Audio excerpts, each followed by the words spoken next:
Hi friends, எல்லாரும் எப்படி இருக்கீங்க? நல்லா இருக்கீங்களா? இன்னைக்கு சூப்பராகிட்டு பிரேக்ஃபாஸ்ட் லஞ்சும் பார்க்க போகிறாங்க. வீடியோ கடைசி வரை ஸ்கிப் பண்ணாமல் பாருங்கள். வீடியோ உங்களுக்கு பிடிச்சிருந்துன்னா லைக் பண்ணுங்கள், ஷேர் பண்ணுங்கள், கமெண்ட் பண்ணுங்கள், சப்போர்ட் பண்ணுங்கள். முதல் முறையாக பார்க்கதா இருந்தால் யாருமே லைக் பண்ண மாட்டேங்க, ஒரு லைக் பண்ணிட்டு பாருங்கங்க. வாங்க பிரேக்ஃபாஸ்ட் லஞ்சும் பார்க்கலாம். காலையில் பிரேக்ஃபாஸ்ட் வந்து சேமியா உப்புமாங்க. சேமியா உப்புமா பண்ணியிருக்கேன். அப்புறமா மாதுளம்பழம் கொம்பக்கரை நட்டு வச்சுருக்கேன் ஸ்நாக்ஸுக்கு. லஞ்சு பார்க்கலாம். லஞ்சு வந்து சுட சுட சோறு,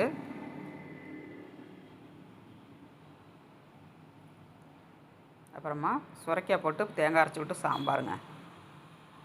இடி சாம்பார் வைக்கலாம், தேங்காய் அரைச்சி விட்டு வைக்கலாம், ரொம்ப நல்லாயிருக்கும். சுரைக்காய் வந்து நல்லா நீர் சத்து இருக்குங்க. சுரைக்காய் அடிக்கடி சாப்பிடுங்க. அப்புறம் முள்ளங்கி பொரியலும் சாப்பிட்றது நல்லது. அம்மா மகள் சேனலில் ஷார்ட்ஸில் வரும் பாருங்கள், முள்ளங்கி பொரியல் எப்படி செய்கிறதுன்னு. அரைக்கீரை கடைஞ்சிருக்காங்க. சூப்பரான லஞ்சும் பிரேக்ஃபாஸ்ட் இன்றைக்கி எங்கள் வீட்டில். உங்கள் வீட்டில் என்ன லஞ்சு பிரேக்ஃபாஸ்ட்னு கமெண்ட்ஸ் பாருங்கள். யாருமே லைக் பண்ண மாட்டேங்கிங்க, ஒரு லைக் பண்ணிவிட்டு பாருங்கள். முதல் முறையாக பார்க்காத இருந்தால் சப்ஸ்கிரைப் பண்ணுங்கள். வாங்க சாப்பிட்லாம். எங்கள் வீட்டு பிரேக்ஃபாஸ்ட் லஞ்சு பார்த்தாச்சுங்க. உங்கள் வீட்டில் என்ன பிரேக்ஃபாஸ்ட் லஞ்சுன்னு கமெண்ட்ஸ் பண்ணுங்கள். மீண்டும் நெக்ஸ்ட் வீட்டில் சந்திப்போம். பாய்.